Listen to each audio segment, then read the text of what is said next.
Ассалаумағалейкум достар, арнама қош келдіңіздер. Бүгін мен қалай сіздерге мүмкін емес, мүлдем басыма кіріп шыққан элементті қалай үйреніп бастағанымды айтатын боламын. Мен переводисті 2 айдан аса үйрендім. Мен оны үйрену үшін тренировка жасадым. Оны қазір айтпаймын, себебі оны сосын қалдыратын боламын. Переводистен бұрын 160 градус үйрендім, білесіздер. Әрқашанда мен ютубқа салдым, инстаграмға салдым, тура сол уақытта. Соны үйренгеннен менде бір 160 үйренгеннен менде күш болды да, мотивация болды. Сөйтіп барында переводисті үйрене бастадым. Үйренген кезде мен жай ғана попыткалар жасадым. Бірақ попытка жасағанда менде мүлдем шықпады. Бірақ та мен өте оңай түрін жасадым. Аяқты осылай жайып тастап істедім. Барлығы күлетін ең басында. Ойбай деп.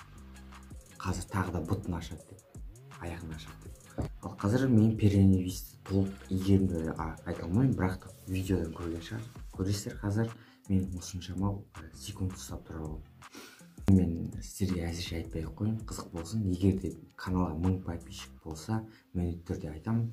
Жиналмаса декабрьға дейін.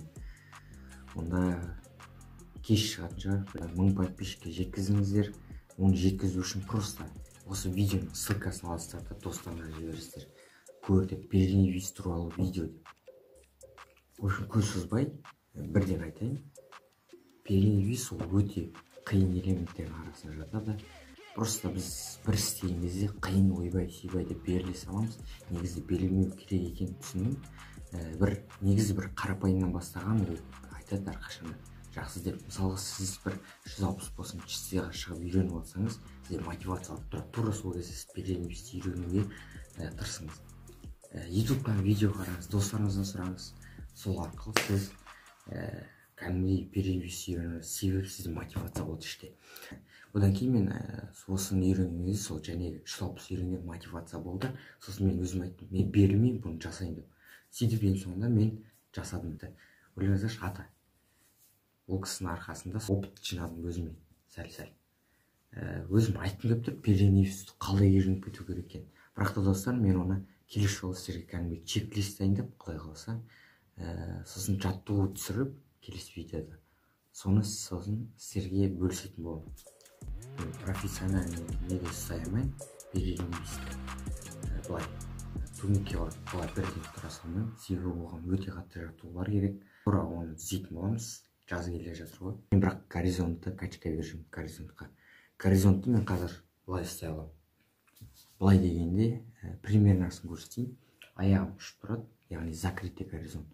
Құдай қаласа, сол туралы осындай тура видео түсіремін. Горизонтты қалай үйреніп жатқанымды, одан кейін келесіде тағы да тренировка түсіремін. Себебі достар екеуін бірге қоссақ, ұзақ болып кетеді. 1000 подписчик жинаймыз. Яғни біздің стратегия 1000 подписчик жинау үшін. Мен жақсы видео түсіруге тырысамын. Оған дайындап қойын, жеті видеоды жақсы.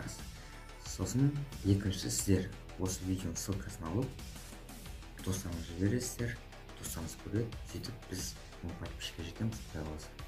Осымен достар, видео аяқталды. Видеоңызға каналға тіркеліп, лайк басып, комментарий және қоңырауын басуды ұмытпай. 2021 жылға дейін 1000 подписчик жинаймыз, құдай қаласа, кеттік. Сау болыңдар.